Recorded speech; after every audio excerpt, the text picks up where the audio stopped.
I think if you've got such a clean, lovely product like we're producing with the pure Berkshire, you don't want to do too much to it. You just want to enjoy the flavour that you've got there from the juicy marbled meat. So that's why oftentimes we'll have really nice roast pork with like lots of crackle and some pretty simple roast veggies with it. For me, it's all about crackle when you're having pork.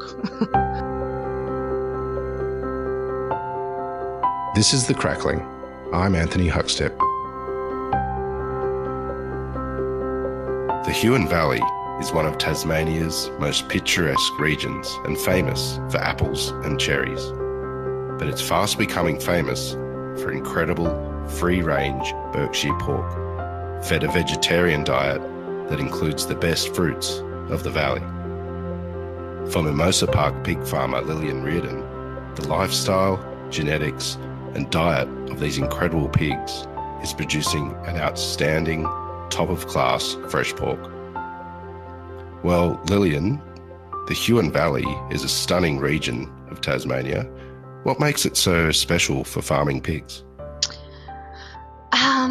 I guess it's a beautiful temperate climate, and it has we're quite close to it's on the Huon River, and so it's an estuary, and it's just really pretty mild summers, beautiful autumns and springs, and relatively mild winters in the scheme of it as well.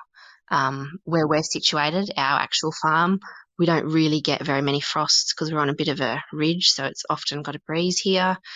And it really is really temperate. Like, I'm originally from Canberra, and I don't wear a coat very often down here until it's totally the depths of winter. So people always say, "Oh, it's so cold in Tasmania," but honestly, it's not unless you're going up into the higher altitudes where it snows. Having said that, we do get, so around us you can see all the Harts mountain ranges, so we do get snow on those, so you can see all the snow caps, and you do get a bit of a cold breeze off it, but really it is pretty mild most of the time. Like, year round it's fairly mild, yeah. Well, it sounds beautiful. How does that benefit the pigs? What sort of environment does it create for them that's beneficial for them? Well, I think they enjoy the view from our property. So our property is up on like I said, on a bit of a ridge. So we're on a hill, and we overlook the Huon River, and we look back up towards Franklin. So it is very pretty. It's right directly in front of us is a section called California Bay, which is quite spectacular, and there's this sort of marshy wetland called Egg Islands, which you can see out there, and it's really beautiful. But I think for the pigs, environmentally, it's it's a free range farm. We've got beautiful lush pastures pretty much all year round, except in sort of January to February it dries off a fair bit. But so it's the temperate environment and the beauty of the place does contribute to that. Our farm's also got a fair bit of natural woodland around it, so it's relatively sheltered from all the harsh sort of elements as well. And in addition to that, we provide shelter for all of the pigs as well, so they don't go without. They've always got a warm hut. But yeah, it's kind of, I mean, it's known for the apples and the cherries. So it's got a really a strong agricultural area in that sense, but not necessarily for livestock production. But it is just the temperature, I think, is what's ideal for pigs. I think the ideal temperature for pigs is like 16 to 17 degrees, and it's sort of like that would be our average temperature on a spring day. In winter, it drops down more to like 12 or 14 for the average, but it's just that ideal, not too hot, not too cold. Well, you've got certified free-range Berkshire pigs on the farm. Tell us about that breed and why that's the breed that you've chosen. So we did a lot, before we got into pigs, we did a lot of research about which breeds would be suited to it. And, being outside, they need to, white pigs can get sunburnt, and then some of the more commercial F1 breeds that they use in big piggeries don't do as well in a large setting like outdoor paddocks.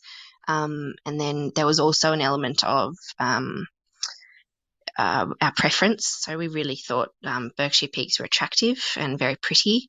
Like they have a lovely dished face and alert. They're very alert with their pricked ears and a lot of personality. So there was personal preference that's what we liked.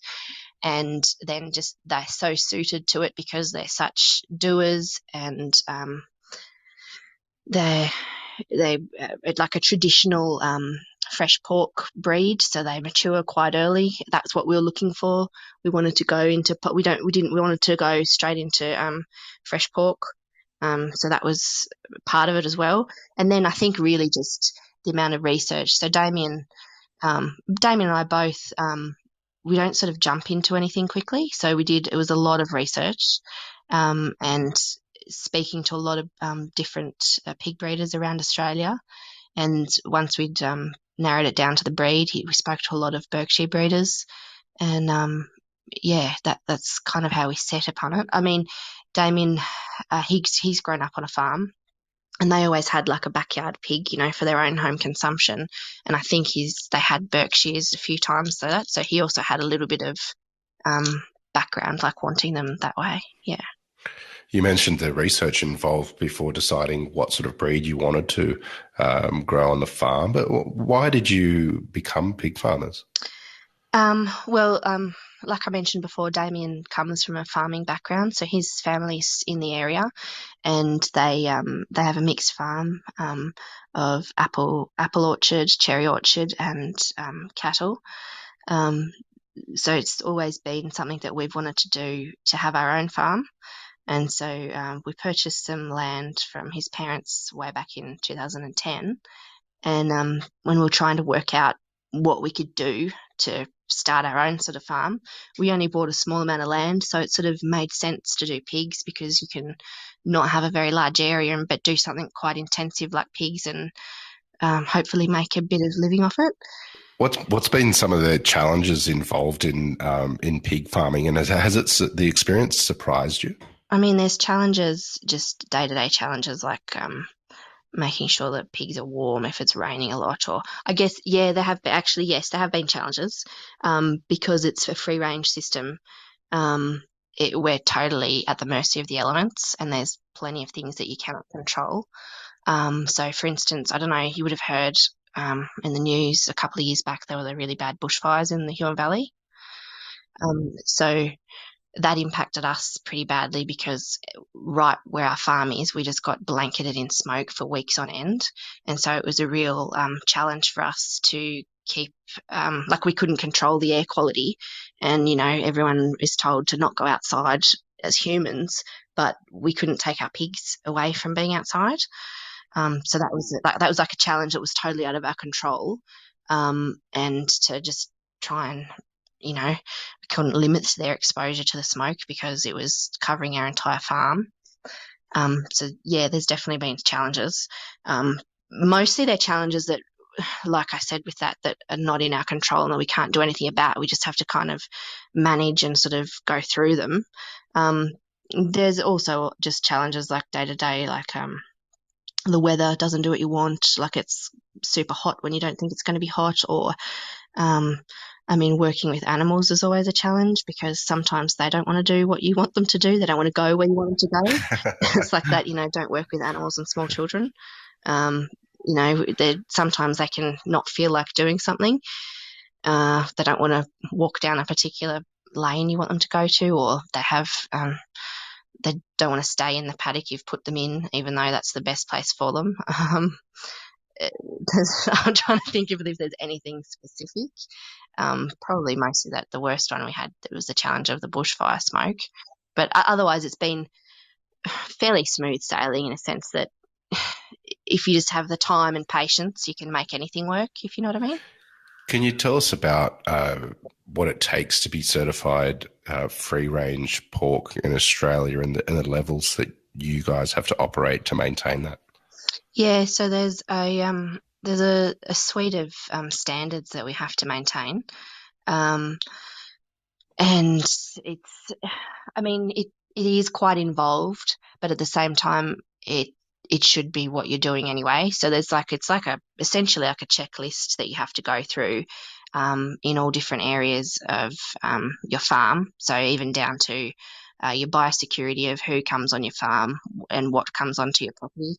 Um, and then there's also what you like, all the inputs you put into your pigs. So the feed, if you give them medications or not, or vaccinations, um, their water, their housing, what the paddocks look like. So the system that we're through is the APIC, the Australian Pig Industry Quality Assurance, and so that covers people. You could be a big piggery, commercial piggery in that, or you could be a free range one. So according to what type of system you're running, you've got a different set of requirements you need to meet.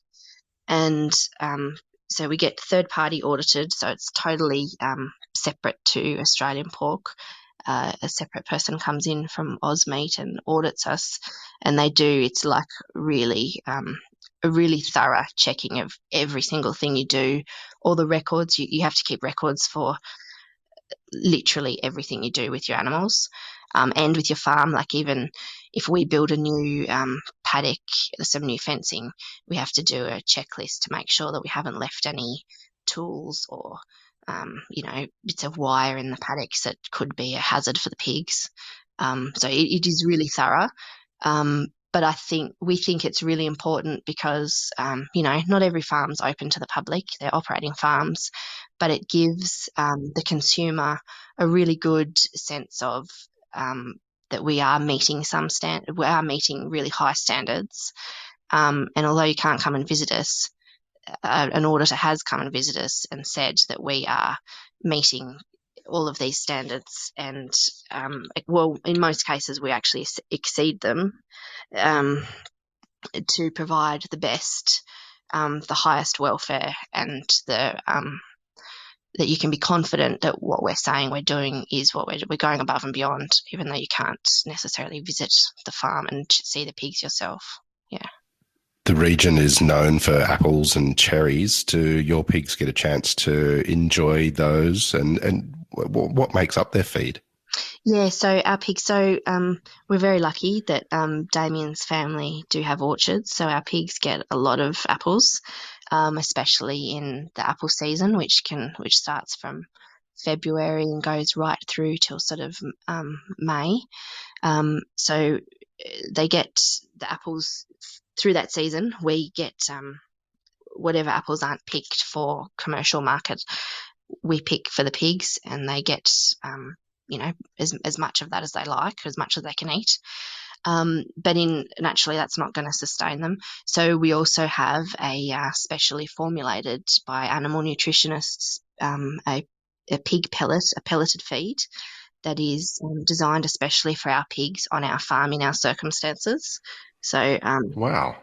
yeah, so a lot of places have different pellets for lactating sows or different pellets for the growers. So ours is one that's specially designed. It goes across our whole herd because we're only small. It would be pretty difficult to have storage for all different types of pellets.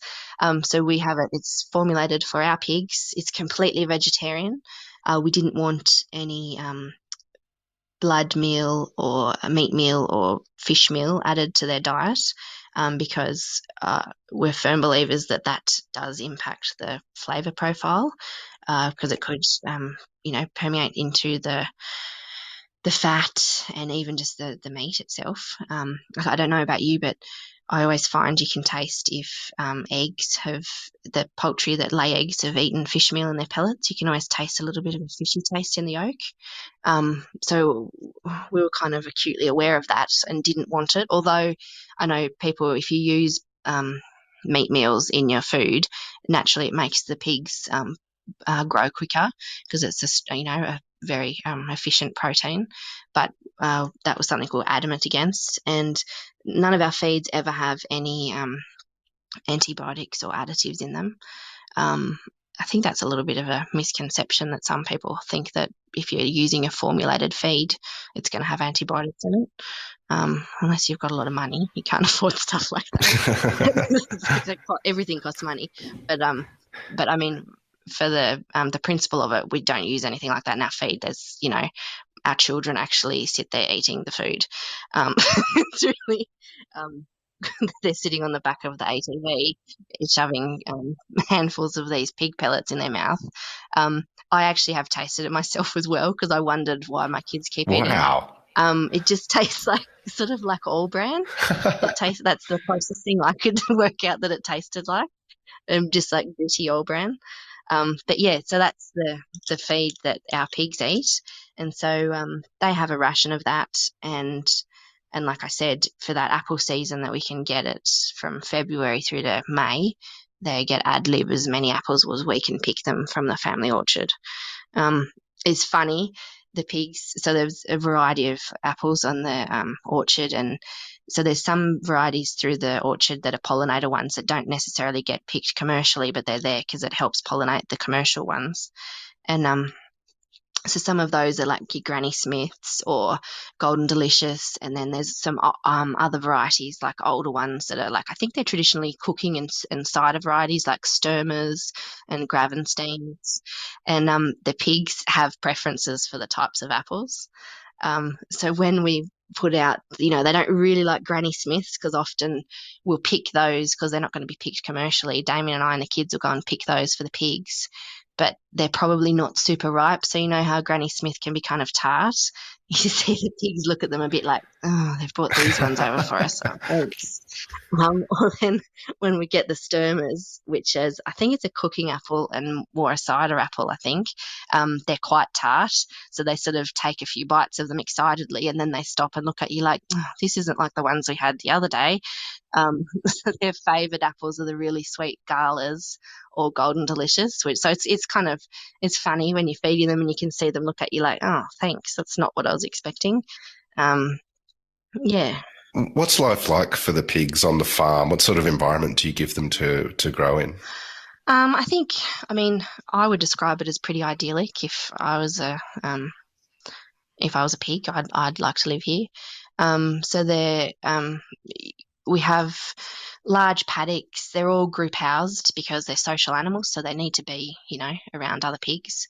And they have, so we have areas where there's like, on the hill, we have like dry sow paddocks. So it's where sows that don't have a litter on them and are not pregnant, they go in, they live in the group house. So it's sort of really big paddock, to one side of our property. And it has nice huts in there that we're always keeping warm for them with fresh hay. And it's got little bits of, so it's on a hill and there's little different little bits of scrubby bush, and then there's pasture. So it's kind of like got a variety, so they can choose to walk freely around. They're really large. I'm not sure. I think they're a few acres. Like that one's probably, it's probably about 6 acres actually. That's like a big paddock for them to go into. And then they have individual maternity paddocks where the sows can go individually, they've got their own hut for when they're going to give birth or farrow. And then all the growers, they have these big open paddocks with huts in them with fresh hay, and in the summertime they have wallows that they help make. Damien sometimes starts to dig a little bit for them and then they continue, and so they've got wallows. And as part of our certification, we have to maintain a minimum of 60% pasture cover at all times. So that means that they're not on bare dirt; it's on nice pasture, which they graze freely as much as they want, and they can just run around, enjoy themselves. Oftentimes I'll be driving home from school pickup. And I'll see some pigs laying out super flat, just laying in the sun, sunbaking. But oftentimes you stop the car and just double check because they're lying so still. I think, oh my God, there's something wrong with the pig, but they're not. They're just like enjoying the sun so much lying out. And it is, like beautiful autumn days like we're getting down here now. They just love lazing about in the sun. And then the young ones, the growers, oftentimes are more running around, or they'll pick up a big clump of grass or hay and throw it around and play with each other. Because sometimes they behave sort of like a little dog or something, the growers, like quite playful, running around a lot. There was one time the kids had a whole lot of new little, those little spiky balls you can get at Big W for kids. They're not a basketball, but not a beach ball. It's just a little bouncy ball. We had a few extra ones of those, and the kids were out with us, and they threw a couple into the grower paddocks for the pigs to play with while we were standing there. And the growers just went absolutely crazy, running around, just investigating this ball with their snouts. For about 10 minutes until one of them bit it and it popped. So we went in and took it away. But like they're very inquisitive, running around playing.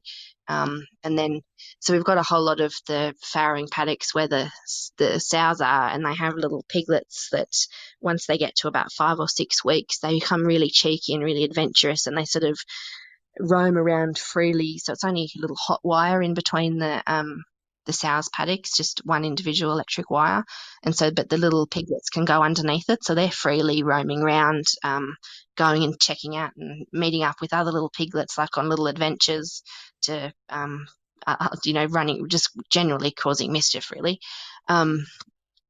And they sort of get around in a big posse, and then when we turn up to check on them or do a feed or something, they all sort of bark at each other and run back to their mothers like, oh, they're here, what are we doing, we shouldn't be out, quick, everyone back to your paddock. That's just the little guys, but they're very, very happy, lovable little animals, sort of the little piglets, and then the growers, like they're just sort of really mischievous. I don't know if that's just the Berkshires, because they do have the pricked ears, and they just look cheeky all the time, running around checking what they can get into. What impact does this amazing lifestyle and unique diet have on the pigs' eating quality? I think the eating quality, I think it's a combination of things, the eating quality. I think it comes down to the lifestyle and environment, definitely, as well as the diet and the genetics. We've been pretty selective in our breeding with the genetics of our pigs, and we're totally pure Berkshire, and the genetics can be traced back through the original breeders that we've bought them from. Like it goes back like 35 years, the lineage of our pigs. Not from us specifically, but from where we bought them from. So we've had them for like 11 years now. But the genetics we've got are really quite special, and they are really, really pure Berkshire. So I think that does play a role in the eating quality, because Damien's also been really, really, some people might call it OCD. He's been really pedantic about and really strict about what we keep and select as breeders. And so he's constantly breeding our pigs to improve their carcass and eating quality. So he's always looking for a long carcass.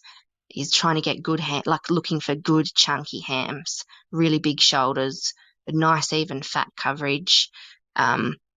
He wants a really big boned, walking correctly, structurally sound pig. So they look like, they look impressive when they're growing as porkers, because they're just like little muscle balls. And then we're also breeding for the, laying down intramuscular marbling fairly early on, so it doesn't go into subcutaneous fat. So it's like a true prime porker. That's what he's really been striving to grow. And, we started with excellent, the best in Australia genetics, and he's just sort of built on that continually. So like overall, the health and the soundness of the animal, it helps it to grow and build even, consistently muscled, so that's part of what makes a good eating quality animal, we believe. And so that's what we've selectively bred for. So then combining that with the wonderful vegetarian diet of the pellets we have formulated, the ad lib apples whenever they want, and then they've got the beautiful environment and lifestyle where,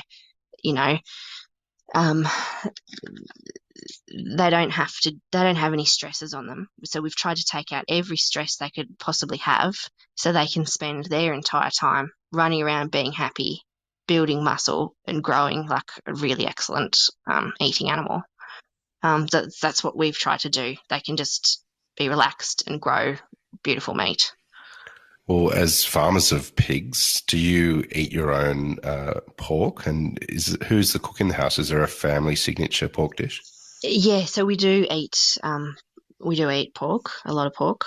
I think where there's meat, we use pork for everything. Um, I'm the primary cook. I guess like a signature dish we would do at home that is probably just the best thing is like a classic roast pork with like extra crackle. That's we kind of, I mean, with the Berkshire, I think if you've got such a clean, lovely product like we're producing with the pure Berkshire, you don't want to do too much to it. You just want to enjoy the flavour that you've got there from the juicy marbled meat.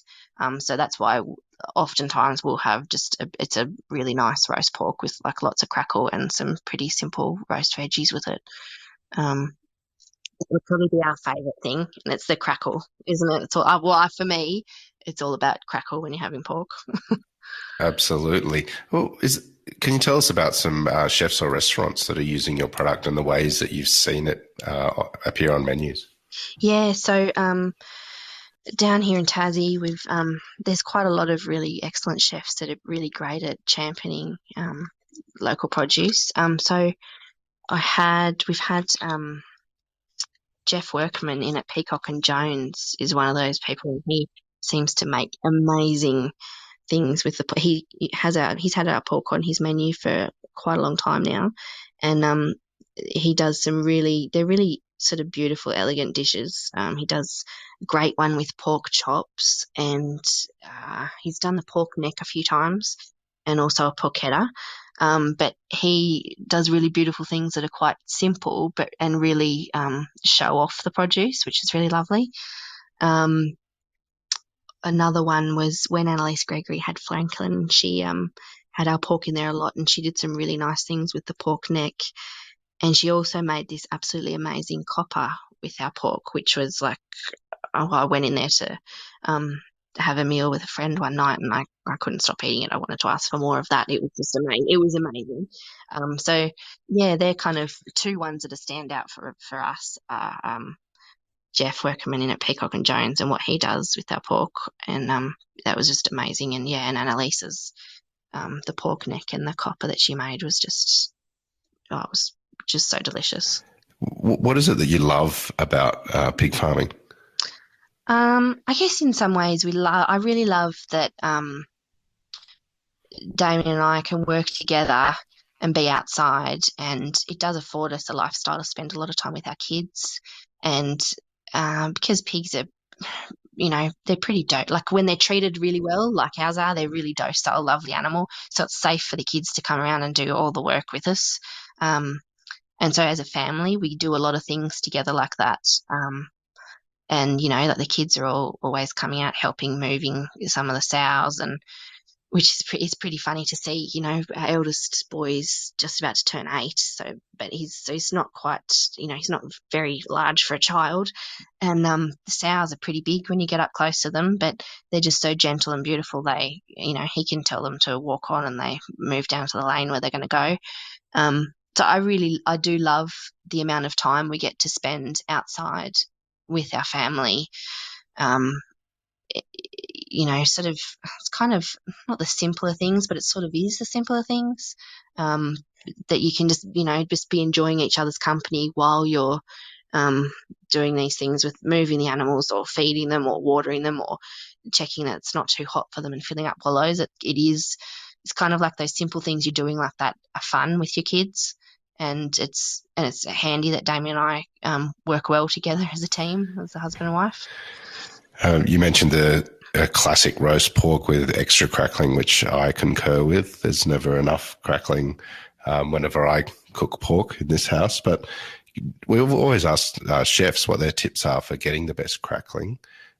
What do you do to get the best crackling on your roast? Um, I follow what my mum taught me, and that would be so you have it, just it's so Damien will normally score the skin with a really sharp knife. He's a pretty adept at growing up on a farm, doing all the processing ourselves. So, but if you don't have it like that, your butcher will score it for you, and then I just if it's been stored in in a plastic or a cryovac or anything for a while, I just pat it dry with a paper towel, and then put some salt on it and a little bit of olive oil, and then I guess I put it in the oven for at quite a hot temperature for the first half an hour to get the crackle started, and then after that I turn it down and then just cook the rest of the pork the correct way. But I think it's for me that's what I do, half an hour at a really like extremely high temperature. It doesn't burn it; it just makes the crackle, and then